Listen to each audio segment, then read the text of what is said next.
윤석열 정부가 주식시장에서 공매도 거래를 내년 6월까지 8개월간 전면 금지하기로 했는데요. 과연 만병통치약일지에 대해 논란이 끊이지 않고 있습니다. 미국이나 일본 등 주요국과 비교하면 우리나라 공매도 제도는 뜯어 고쳐야 할 문제들이 한두 가지가 아니기 때문이죠. 공매도란 투자자가 주식을 보유하지 않은 상태에서 주가 하락을 예상하고 금융기관으로부터 주식을 빌려 먼저 매도한 후 주가가 하락하면 시장에서 주식을 매입해 되갚은 후 차익을 얻는 투자를 말합니다. 주식시장에서 공매도가 처음 이뤄진 건 400년 전 네덜란드 증권거래소에서 향신료 무역을 독점하는 동인도 회사입니다. 이 회사 창립자 중 한 명이 공금 횡령으로 쫓겨났는데요. 복수할 요량으로 주식을 빌려서 팔아치웠고 희망봉 부근에서 배가 침몰했다는 가짜 뉴스를 퍼뜨렸습니다. 그래서 주가가 떨어지자 싼 값에 주식을 되사들여 주식을 빌려준 사람에게 되갚았습니다. 이게 최초 공매도인데요. 동인도 회사는 사악한 투자라면서 막아달라고 정부에 청원까지 했습니다. 이후에도 공매도가 있었는데요. 뉴턴은 영국의 식민지 무역을 독점하던 남의 주식회사에 투자했다가 식민지에 금은 없고 벌레만 들끓는다는 공매도 세력의 가짜뉴스에 파산 위기까지 몰렸습니다.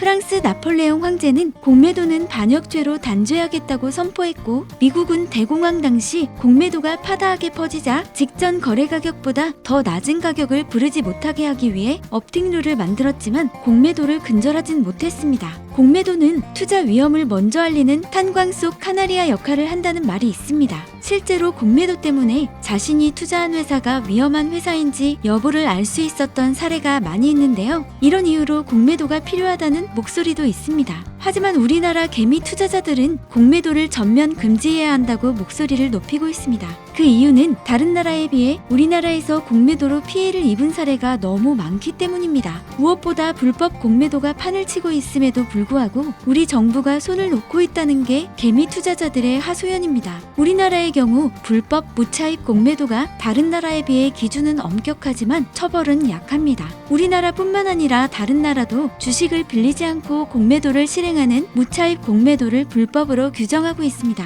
우리나라는 차입이 끝났거나 정식 차입 계약을 한 경우 합법적인 거래로 보고 있습니다. 반면 미국, 영국, 홍콩 등은 결제일까지 차입할 수 있는 주식 로케이트부터 합법으로 인정해주면서 우리나라가 무차입 공매도에 대해 보다 엄격합니다. 하지만 처벌 강도는 우리나라가 상대적으로 약합니다. 2021년 4월부터 불법 공매도를 하면 1년 이상 30년 이하 징역을 선고할 수 있도록 규정을 강화했지만 이 같은 형사처벌이 이뤄진 사례는 없습니다. 반면 미국은 무차입 공매도에 대해 500만 달러 이하 벌금 또는 20년 이하 징역을 적용합니다. 벌금은 부당이득의 10배로 매깁니다. 영국은 아예 벌금 상한선을 두고 있지 않고 있습니다. 이런 이유로 공매도 전면 금지가 중요한 게 아니라 불법 공매도에 대해 명확한 처벌 기준과 함께 처벌 의지를 보여주는 게 가장 중요하다는 목소리가 나오고 있습니다. 공매도를 8개월간 전면 금지하는 건 음주운전이 불법이기 때문에 도로에 자동차를 끌고 나오는 걸 전면 금지하는 거나 마찬가지라는 얘기가 있습니다.